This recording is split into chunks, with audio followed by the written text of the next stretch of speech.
เรามาตำกันวันนี้กระเทียมกับพริกครับโอ้ยจุดตัวฝักยาวครับได้ไปเลยตำไก่ครับวันนี้ครับเจ้ากินตำปลาดากับกล้องไม่ปีลมพ้นครับ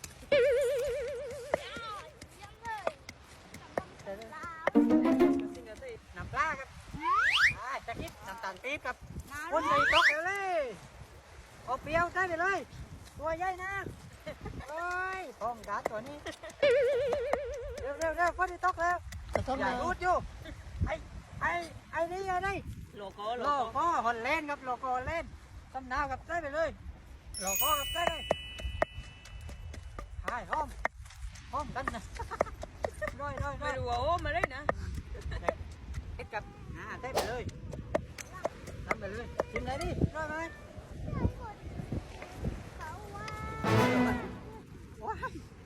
ได้ไหมวินนะ บ้านพวกบ้าน บรรยากาศโดยรอบครับขึ้นมาเลยมาตกเป็ดกับวันนี้